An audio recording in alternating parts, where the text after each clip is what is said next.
Shalom, shalom, que l'Éternel vous bénisse là où vous êtes. C'est votre humble serviteur de Dieu, l'apôtre Bolingo, Jacques Divin, à partir de Houston, au Texas, aux États-Unis d'Amérique. Partout où vous écoutez cet enseignement, que Dieu vous visite, que Jésus-Christ vous visite. Prions avant de commencer. Le pilier d'Abraham, l'espérant d'Isaac, l'amour de Jacob, le corbillard qui nous ramène vers le tombeau de la résurrection, ma haute retraite qui nous conduit vers la demeure de l'éternité. Ta renommée s'est accrue par l'accomplissement de tes promesses. Tu es un Dieu aux possibilités illimitées. Ce qui est impossible aux hommes est possible à toi. Oint ta parole. Bénis toute oreille, toute personne qui écoutera cet enseignement et qui le mettra en pratique. Laisse que ta puissance les touche, visite, et qu'il y ait une percée financière, une percée dans tous les domaines de sa vie. In the mighty name of Jesus Christ. Nous devons ainsi prier. Amen. Notre thème s'intitule « Bâtir des hôtels pour la nouvelle année ». Mais aujourd'hui, nous allons commencer avec une introduction. Je vais d'abord donner les 5 points. Pourquoi bâtir un hôtel et ce qu'un hôtel peut faire et donner un peu la définition de l'hôtel.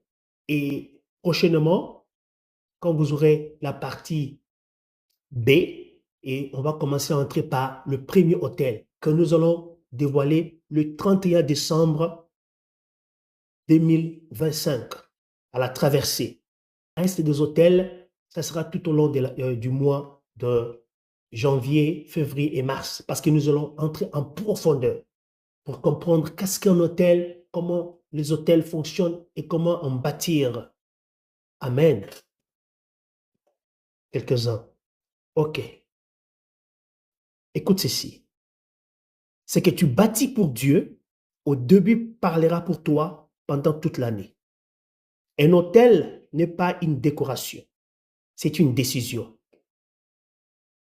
Dieu, tu es le premier. Tu vois, c'est une décision. Tu dis, Dieu, tu es le premier.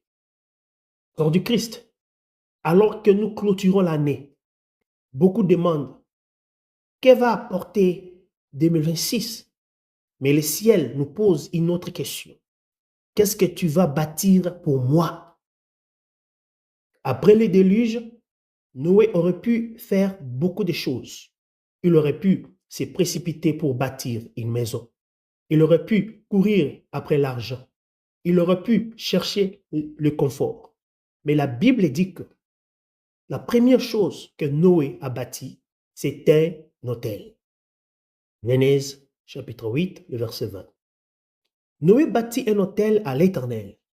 Avant de bâtir un futur, il a bâti l'adoration. Tu as entendu ça? Avant que Noé puisse bâtir un futur, il a bâti l'adoration. Avant de commencer une nouvelle saison, il a commencé avec Dieu.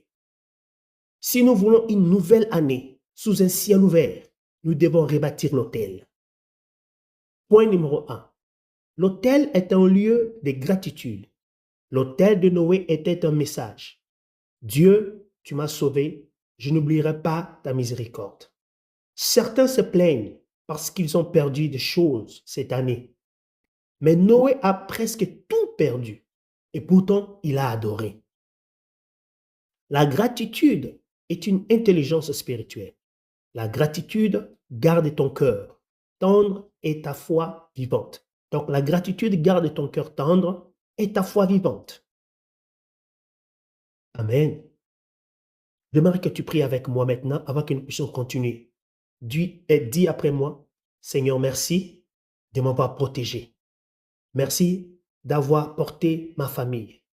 Merci parce que je suis encore debout. Amen.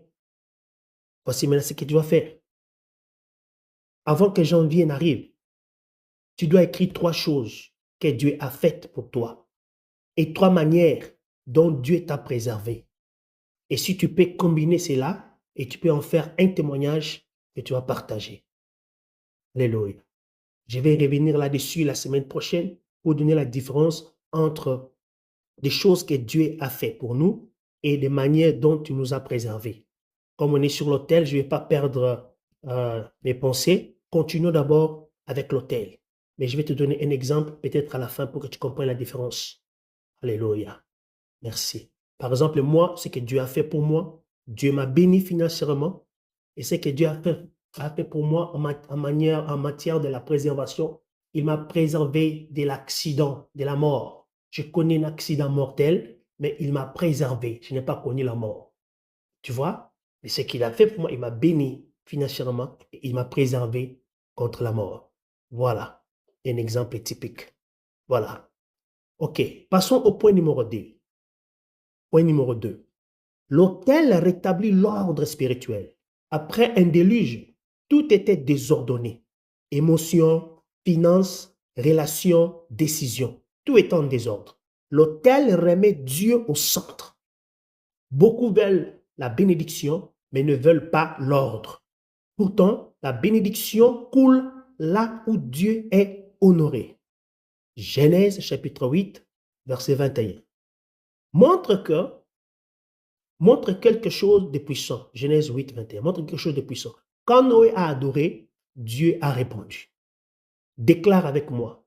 Quand l'autel s'élève, les ciels prêtent attention. Amen. Tu peux répéter ça?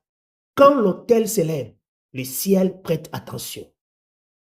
L'application maintenant, c'est ce que tu vas faire. Si 2025 a attaqué ta vie de prière, rebâtis l'autel. Si 2025 a secoué ta famille, rebâtis l'autel. Si 2025 a troublé ton esprit, rebâtis l'autel. Maintenant, je vais vous donner une définition simple de l'autel. Un autel, c'est un temps sacré, protégé avec Dieu.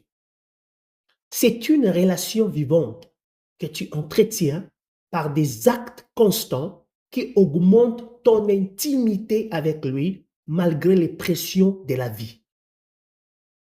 Un autel, c'est un temps sacré protégé avec Dieu. C'est une relation vivante que tu entretiens par des actes constants qui augmentent ton intimité avec lui malgré les pressions de la vie. Quand on parle des actes, on parle aussi des sacrifices. Parce que l'autel devient maintenant le lieu de contact entre le divin et l'humain, entre le naturel et le surnaturel. Amen. Je pense que tu as bien compris la définition. Maintenant, je vais passer au point numéro 3, parce que je cours derrière le temps et on va prier, parce que tout est chronométré pour que je ne dépasse pas mes minutes. Merci. Troisième point. L'autel libère une alliance pour le futur. L'autel de Noé n'a pas seulement béni un jour, il a impacté des saisons. Genèse chapitre 8, verset 22. Tant que la terre subsistera, les semailles et la moisson ne cesseront point. Voilà ce que Dieu dit après avoir bâti un autel. Il dit à Noé, tant que la terre subsistera, les semailles et la moisson ne cesseront point. Dieu disait, tant que la terre demeure, je soutiendrai la vie. Je maintiendrai les cycles. Quand tu honores Dieu en premier, il honore ton année par la stabilité. Est-ce que quelqu'un peut dire un amen? Quelqu'un peut dire un amen décoré? Est-ce que quelqu'un peut dire un amen coloré? Est-ce que quelqu'un peut dire un amen cristallisé? Alléluia. Merci Seigneur. Merci Seigneur. Quand tu honores Dieu en premier, il honore ton année par la stabilité. Tu ne contrôles peut-être pas l'économie, mais tu peux bâtir un hôtel. Tu ne contrôles peut-être pas les gens, mais tu peux bâtir un hôtel. Tu ne connais peut-être pas demain, mais tu peux bâtir un hôtel. Un hôtel te place sous la couverture de l'alliance de Dieu. Point 4. Point numéro 4. Qu'est-ce qu'on met sur l'autel? Noé a offert un sacrifice sur l'autel. Aujourd'hui, Dieu demande des sacrifices vivants. Mais ces 4 choses sur l'autel, mais ces 4 choses sur l'autel. Ton cœur,